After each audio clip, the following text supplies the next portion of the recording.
इस filling of orbitals में second principle अपन देखते हैं, Pauli exclusion principle. Second principle जो दिया था वो पाउली साइंटिस्ट जो आया था उसने दिया, पाउली एक्सक्लूशन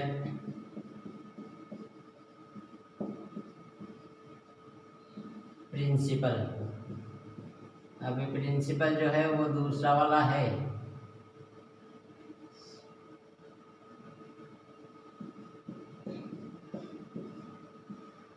प्रिंसिपल। अब पाउली ने क्या स्टेटमेंट दिया है, इसका क्या स्टेटमेंट था, इसने ये बताया कि किसी भी ऑर्बिटल के अंदर जो दो इलेक्ट्रॉन्स है, कि जैसे मैंने ये ऑर्बिटल्स बना लिया, इसके अंदर जो दो ऑर्बिटल्स है, ये जो ऑर्बिटल है इसके अंदर जो ये दो इलेक्ट्रॉन्स है, ये इलेक्ट्रॉन्स जो भरे जा रहे हैं, 2 इलेक्ट्रॉन्स जो भरे जा रहे हैं। अब ये इलेक्ट्रॉन्स जो भरे जा रहे हैं, इनके चारों क्वांटम नंबर, जो चारों क्वांटम संख्याएं जो थी उनकी वैल्यू क्या रहेगी, कभी भी सेम नहीं हो सकती है। इन क्वांटम इन जो ये जो इलेक्ट्रॉन्स है किसी भी पर्टिकुलर ऑर्बिटल में, तो इनकी चारों क्वांटम संख्याओं की वैल्यू समान नहीं हो सकती है। ये पाउली का स्टेटमेंट था। इसमें से 3 अगर सेम हो जाए तो चौथी तो कम से कम अलग होगी ही होगी, और अगर चारों सेम हो जाए तो वो इलेक्ट्रॉन्स एग्जिस्ट नहीं करेंगे उस ऑर्बिटल के अंदर। ये इसने बताया था पाउली एक्सक्लूशन प्रिंसिपल के अकॉर्डिंग, कि जो भी 4 क्वांटम नंबर के जो सेट रहेंगे, if any orbitals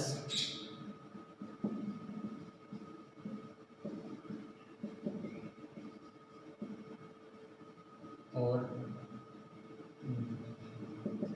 orbital for set of quantum number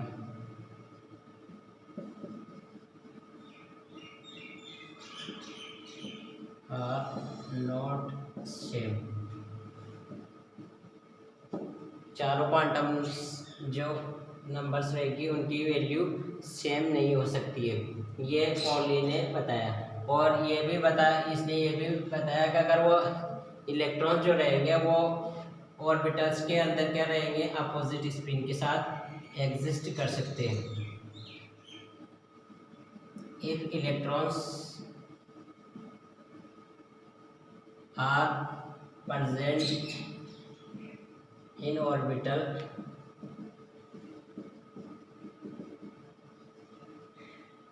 then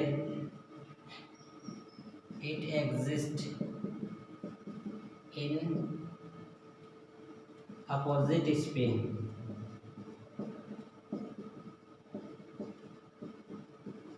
वो जो इलेक्ट्रॉन जो रहेंगे, इलेक्ट्रॉन जो भरे जाएंगे ऑर्बिटल्स के अंदर, वो क्या है, अपोजिट स्पिन के साथ रह सकते हैं। जैसे मैंने ये एक ऑर्बिटल बना लिया, इसके अंदर जो ये इलेक्ट्रॉन्स भर दिया, और सेकंड जो इलेक्ट्रॉन भरूंगा इसी ऑर्बिटल्स में, एक ऑर्बिटल्स के अंदर मैक्सिमम 2 इलेक्ट्रॉन्स आ सकते हैं और 2 इलेक्ट्रॉन्स अपोजिट स्पिन के साथ रहते हैं। तो इसमें क्या है, ये भी इसने दिया था कि ये जो इलेक्ट्रॉन्स आते हैं ये अपोजिट स्पिन के साथ भरे जाते हैं एक ही ऑर्बिटल के अंदर। अगर ये सेम स्पिन के साथ भर दिए जाए, जैसे ये भी ऐसे ऐसे, तो ये कभी भी एग्जिस्ट नहीं करते। ये एग्जिस्ट कौन से करेंगे, ये करेंगे अपोजिट स्पिन वाले। तो इसने जो स्टेटमेंट दिया, ये दिया कि इलेक्ट्रॉन जो फिल किए जा रहे हैं ऑर्बिटल्स के अंदर, वो अपोजिट स्पिन में होने चाहिए। अगर वो अपोजिट स्पिन में नहीं है तो वो एग्जिस्ट नहीं करते। जैसे मैंने ये लिख लिया, ये इनकी स्पिन क्या है, दोनों की सेम है, एक ही डायरेक्शन में, इनकी भी एक ही डायरेक्शन में, ये भी एग्जिस्ट नहीं करेंगे। तो ये जो बात बताई है पाउली एक्सक्लूशन प्रिंसिपल के अकॉर्डिंग बताइए। अब इसमें अपन और भी एग्जांपल लेके देखते हैं। इनको मिठा देता हूँ मैं।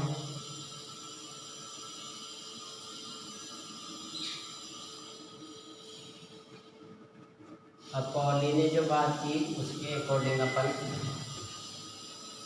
एक एग्जांपल ले लेते हैं। जैसे मैंने 4s2 ये ले लिया, ये शेल ले लिया। अब इसमें अपन चारों क्वांटम नंबर की जो बात कर रहे हैं कि किस 4 क्वांटम नंबर जो रहेंगे वो उनकी वैल्यू क्या होगी, सेम नहीं होनी चाहिए। तो वो अपन देख लेते हैं कैसे निकाल रहे हैं अपन। जैसे फर्स्ट प्रिंसिपल क्वांटम नंबर थी, इसको अपन एल एम कहा था। सेकंड एजिमुथल क्वांटम नंबर को अपन एल बोला, और थर्ड को एम एल बोला, और फोर्थ जो स्पिन क्वांटम नंबर थी उसको अपन ने एम एस बोला। ये स्पिन क्वांटम नंबर, और ये मैग्नेटिक यहाँ लिख देते हैं मैग्नेटिक, और ये एजिमुथल, और यहाँ पर प्रिंसिपल।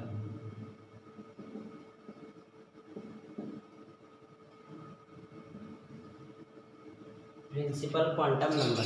अब यहाँ पर 4s में अपने को इनकी चारों की वैल्यू क्या करनी है, चेक करनी है। तो मैं जो 4s ऑर्बिटल है, 4s ऑर्बिटल्स के अंदर क्या है, ये 4s ऑर्बिटल मान लिया, और इसके अंदर 2 इलेक्ट्रॉन्स भरे हुए हैं। अब पहले मैं इस इलेक्ट्रॉन्स की क्वांटम नंबर लिखूंगा और फिर इस इलेक्ट्रॉन के क्वांटम नंबर लिखूंगा। दोनों जो इलेक्ट्रॉन है उनकी क्वांटम नंबर अलग अलग लिखी जाती है।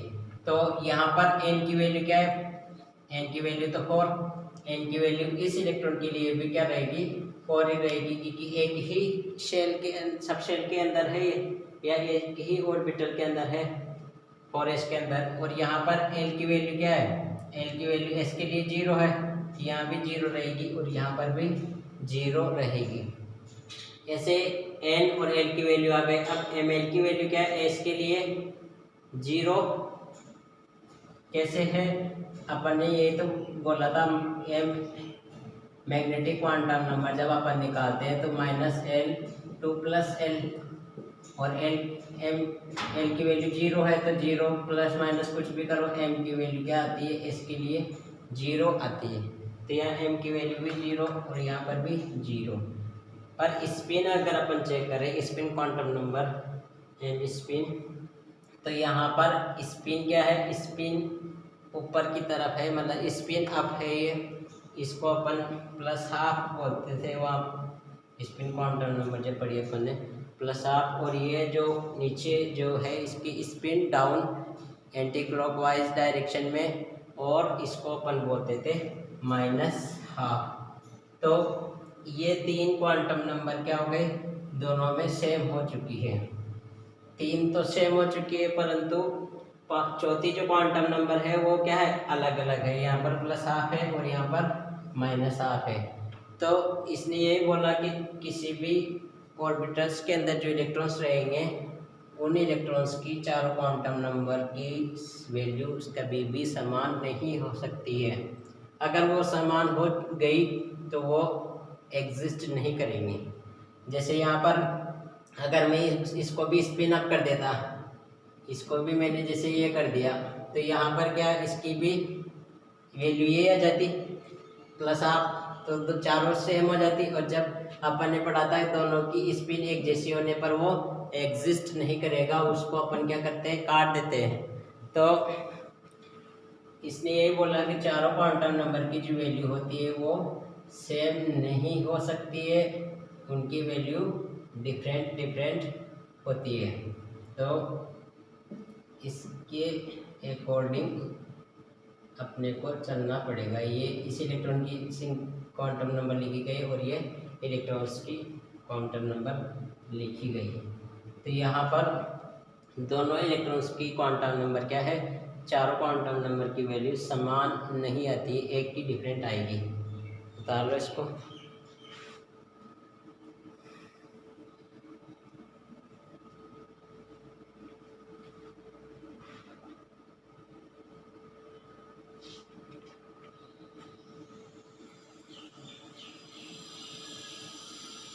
अभी मैं इसको मिटा देता हूँ। थर्ड क्वांटम नंबर अपन देख लेते हैं।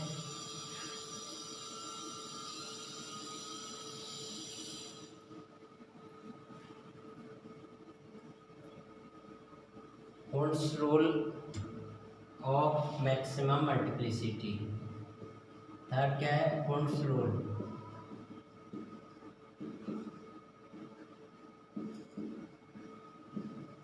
What's the role of maximum multiplicity? Maximum multiplicity.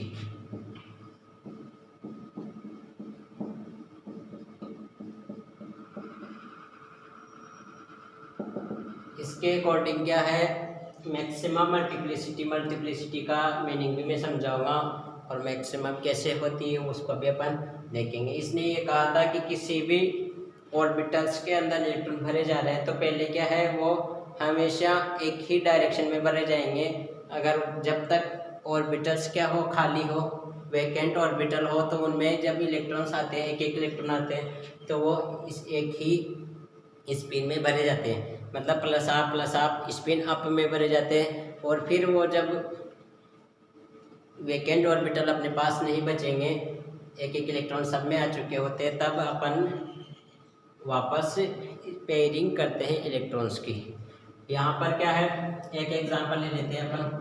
जैसे मैंने P1 लिया, अब P1 जैसे मैंने ये P के अंदर 3 ऑर्बिटल्स होते हैं, तो ये तीनों ऑर्बिटल्स, अब 1 इलेक्ट्रॉन है सिर्फ P में, ये P ऑर्बिटल है। P सब सेल में 3 ऑर्बिटल होते हैं, Px, Pz और Py। तो ये जो इलेक्ट्रॉन्स है वो ये इलेक्ट्रॉन्स में किसी में भी भर सकता हूँ, पर ये कहा था कि पहले वाले में भर दो कहीं, अभी तो इसको अपन कहीं भी भर सकते हैं, ये मैंने ये भर दिया।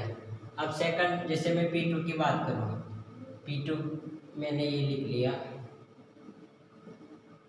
अब P2 जब इनमें आएगा तो एक इलेक्ट्रॉन से ऐसे भरा रहेगा और सेकंड इसमें आएगा। ऐसा नहीं है कि P2 आया, सेकंड जो इलेक्ट्रॉन आया, ऐसा मत करना कि इसी के अंदर भर दिया, कि अपन को तो पेयरिंग करवानी है और वह पॉजिटिव स्पिन के साथ इनको रख देना है, कि पहले डिब्बा भर देते, ये कंप्लीट हो गया और फिर अगले डिब्बे की सोचेंगे, फिर अगले डिब्बे की सोचेंगे, ऐसा नहीं। यहाँ पर हुड्स क्या बोलता है कि जो इलेक्ट्रॉन्स भरे जाते हैं, जब तक वैकेंट ऑर्बिटल है तब तक एक एक ही भरे जाएंगे। जैसे 3 खाली सीटें हैं और उन पे आदमी बैठने के लिए आ रहे हैं, तो तीनों क्या है, अलग अलग सीट पे ही बैठना पसंद करेंगे, क्योंकि उनको अच्छा रिलैक्सेशन महसूस होता है। तो यहाँ पर क्या है, ये एक इलेक्ट्रॉन्स तो भर दिया, एक सीट पे एक आदमी बैठ गया। अब सेकंड जो आया वो इसी सीट पे नहीं बैठेगा, इसके पास नहीं बैठेगा, क्योंकि उसको क्या अच्छा महसूस नहीं होगा, रिलैक्सेशन नहीं मिलेगा। तो इस कारण वो क्या है, खाली सीट पे बैठना पसंद करेगा, मतलब खाली ऑर्बिटल में जाना पसंद करेगा। तो इस जो सेकंड इलेक्ट्रॉन्स जब आएगा तो वो खाली ऑर्बिटल्स जो पूरा कंप्लीट वैकेंट है उसमें जाएगा। थर्ड, जैसे P3 की बात कर ली मैंने, P3 की बात कर ली। अब यहाँ P3 में भी 3 ऑर्बिटल है, तीनों में जैसे ये एक इलेक्ट्रॉन बढ़ा दिए, सेकंड इलेक्ट्रॉन जो आएगा वो इसमें नहीं जाएगा, सेकंड भी खाली में जाएगा। और जो थर्ड इलेक्ट्रॉन आएगा वो भी जो इसको खाली जो ऑर्बिटल्स दिख रहा है उसी के अंदर जाएगा। तो ये कहता है उनसे कि जो मैक्सिमम मल्टीप्लिसिटी के अंदर इलेक्ट्रॉन्स भरे जाते हैं। मैक्सिमम मल्टीप्लिसिटी का मतलब क्या है, जैसे यहाँ एस की वैल्यू चेक करते हैं अपन, एस क्या है, स्पिन क्वांटम नंबर। तो यहाँ पर स्पिन अप है तो इसकी प्लस हाफ, यहाँ भी स्पिन अप प्लस हाफ और यहाँ पर भी स्पिन अप तो प्लस हाफ। तो इन तीनों को अपन जोड़ दें तो कितनी आती है, 3/2 ये हो गए। और अगर मैं जैसे इनकी पेयरिंग करके देख लेता हूँ, ये जैसे इसकी पेयरिंग कर ली मैंने, इसी ऑर्बिटल की पेयरिंग कर ली, यहाँ पर भी अपन एस की वैल्यू निकाल सकते हैं, एस की वैल्यू प्लस हाफ और इसकी भी प्लस हाफ, तो कितने हो गए, 1 हो गए। इस कॉन्फ़िगरेशन में तो ये एक इलेक्ट्रॉन इसमें था, एक इलेक्ट्रॉन, तब इसकी स्पिन क्या है, मैक्सिमम है।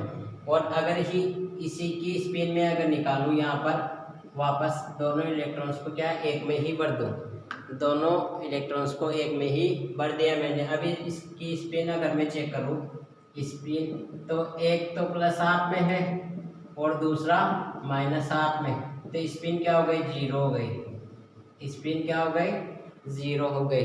तो स्पिन 0 में नहीं जाना चाहेंगे जब तक इनको क्या है, मैक्सिमम मल्टीप्लिसिटी प्राप्त हो रही हो। तो मैक्सिमम मल्टीप्लिसिटी का मल्टीप्लिसिटी जो वर्ड काम में लिया वो एस स्पिन क्वांटम नंबर के लिए लेते हैं। इसमें इसका मान क्या होना चाहिए, मैक्सिमम आना चाहिए।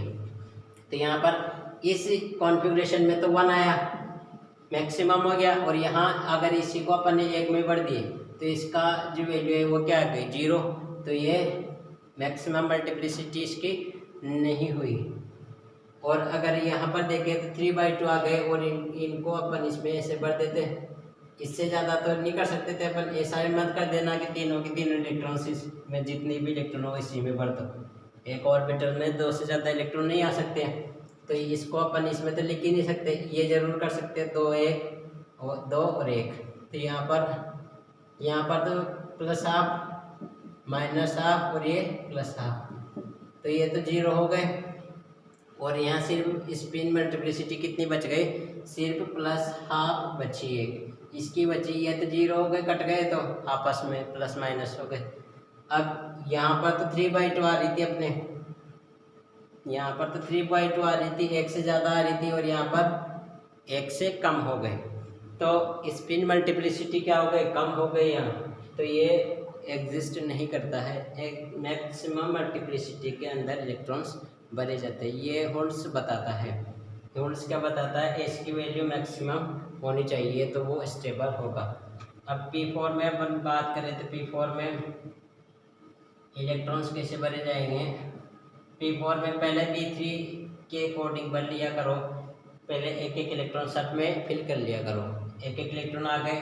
अब चौथा जो इलेक्ट्रॉन आएगा वो चौथा इलेक्ट्रॉन बाहर तो जा नहीं सकता है, तो चौथा इलेक्ट्रॉन जो आएगा वो इसी के अंदर भरा जाएगा। अब यहाँ पर 2 इलेक्ट्रॉन आ चुके हैं।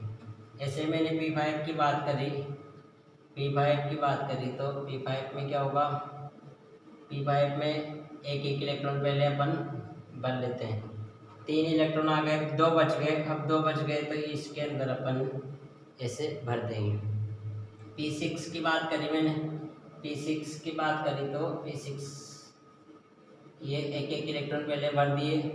अब जो चौथा इलेक्ट्रॉन आया वो इसमें, पांचवा जो आएगा वो इसमें, और छठा जो आएगा वो इसमें। अब इसमें क्या है, एस की वैल्यू क्या हो गई, 0 हो गई। पर ये क्या, ये जो ऑर्बिटल है वो फुलफिल्ड कॉन्फ़िगरेशन में चला गया। फुलफिल्ड कॉन्फ़िगरेशन अगर आता है ऑर्बिटल, ये सब शेल में या ऑर्बिटल्स में फुलफिल्ड कॉन्फ़िगरेशन आते ही उसकी स्टेबिलिटी बढ़ जाती है। फुलफिल्ड की स्टेबिलिटी सबसे ज़्यादा होती है, फिर हाफ फील्ड की होती है। अगर पी में ही मैं स्टेबिलिटी की बात करूँ, P6 और P3 में मैं स्टेबिलिटी की बात करूँ, स्टेबल कौन सा ज़्यादा होगा, स्टेबिलिटी की अगर मैं बात करूँ तो यहाँ पर P6 स्टेबल होगा P3 से, क्योंकि वहाँ पर क्या है, फुलफिल्ड कॉन्फ़िगरेशन आ चुका है, स्टेबल हो गया कंपाउंड। अब वो किसी से भी बॉन्ड नहीं बना सकता, रिएक्टिविटी उसकी क्या हो गई, 0 हो गई। वो किसी से बॉन्ड नहीं बनाएगा, अपने हिसाब से पड़ा रहेगा। तो मैक्सिमम मल्टीप्लिसिटी की बात करता है होल्ड। अगर हम पल इसमें और इसमें अगर चेक करें कि कौन ज़्यादा स्टेबल रहेगा, कौन सा कॉन्फ़िगरेशन ज़्यादा स्टेबल रहेगा, तो जैसे यहाँ पर स्पिन मल्टीप्लिसिटी, यहाँ पर हाफ फील्ड ये हाफ फील्ड है, P3 में हाफ फील्ड ये है, और ये पार्शियली फील्ड है। पार्शियली का मतलब आंशिक फील्ड है, तो P3 की ज़्यादा रहेगी P2 से। ऐसे स्टेबिलिटी को अपन चेक कर सकते हैं। तो स्टेबिलिटी अपन चेक कर सकते हैं ऐसे ऑर्बिटल्स की। अब आगे अपन इसी को थोड़ा सा और अच्छे से लिख लेते हैं, स्क्रीनशॉट ले लो इसका।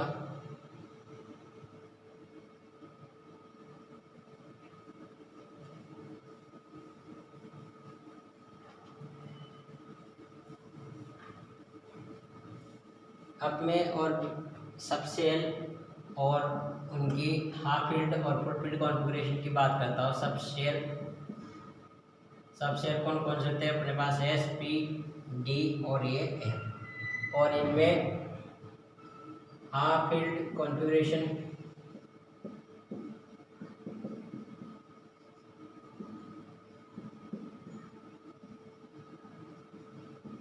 और फुलफिल्ड कॉन्फ़िगरेशन, इसकी अपन बात कर लेते हैं।